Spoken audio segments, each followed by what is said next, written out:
The night the message was sent, the sky above Willowbend felt heavier than usual, as if it were pressing down on a man who had already endured more weight than most people carry in a lifetime.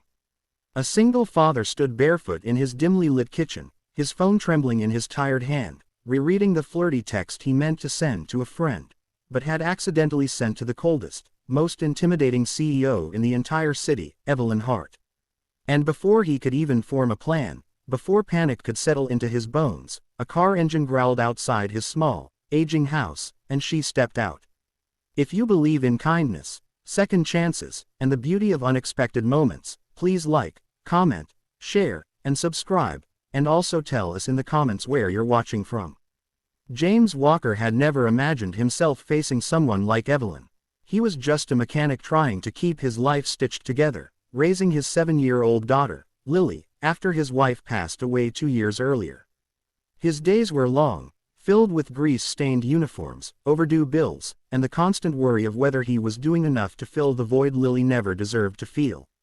Nights were usually quieter, lonely, but manageable, until he messed up that text. He had typed something silly, something playful, something he never would have dared send her, a woman known throughout the city for her icy professionalism and ruthless efficiency. But exhaustion blurred his focus, and with one accidental tap, his message flew straight into the inbox of the woman who could fire half the town with a single decision. He expected her to report him, block him, or worse, have him fired from the small auto shop contracted to maintain her company vehicles. Instead, 5 minutes later, headlights cut across his lawn, scattering shadows across his peeling porch steps. James stood frozen as Evelyn Hart, immaculate, unreadable, and utterly out of place in his modest neighborhood, walked toward him with silence so sharp it could slice through metal. And in that moment, he wondered if fate had finally run out of patience with him. But Evelyn wasn't there to destroy him. She wasn't even angry. Behind her glacial expression was something else, confusion, maybe even exhaustion of her own. She apologized first, surprising him deeply, explaining that she'd been having an awful day and, strangely, the message made her pause for the first time in hours. It made her smile. She claimed she needed a moment away from the suffocating pressure of her world, and his house, his warm porch light glowing against fading paint, felt like exactly the kind of realness she hadn't felt in years. James didn't understand why, but she stayed. Not for long, only a few minutes.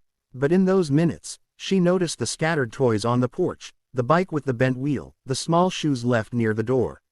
She noticed how tired he looked, how rough his hands were, how he kept glancing at the small bedroom window where Lily slept. And something softened inside her. It wasn't visible, not really, but he felt it. The next morning, he expected the moment to vanish, as if it had been nothing more than a strange dream.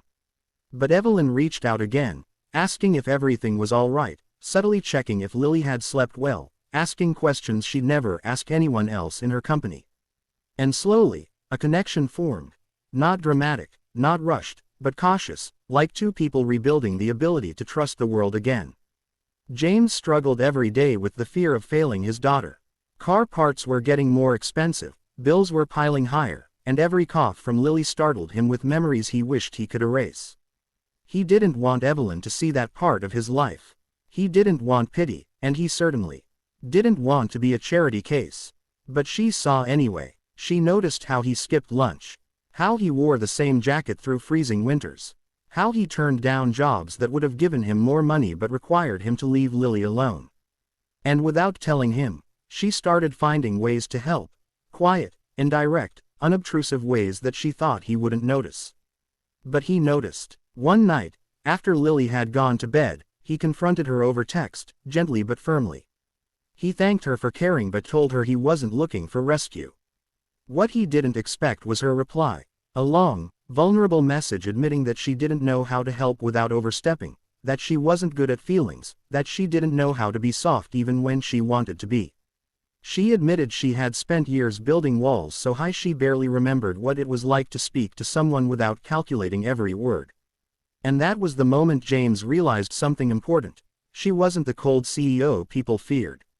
She was lonely. She was tired. She was human. As days turned to weeks, Evelyn started visiting, never announced, never demanding. Sometimes she brought a small gift for Lily, other times she sat in the living room, drinking tea while listening to James talk about the life he once imagined but never got to have. She told him about her own life too, her father's expectations, her suffocating responsibilities, the world that treated her as a machine instead of a person. One rainy evening, James received a notice from the landlord. Rent was increasing beyond what he could manage. He didn't tell Evelyn, but she found out anyway when she saw the folded paper sticking out from under a toolbox. That night, she didn't say anything. She simply sat beside him on the porch, listening to the storm. After a long silence, she told him that life often gives people the wrong kind of battles, but sometimes it also gives them unexpected allies. James didn't know when he started relying on her, or when she started relying on him.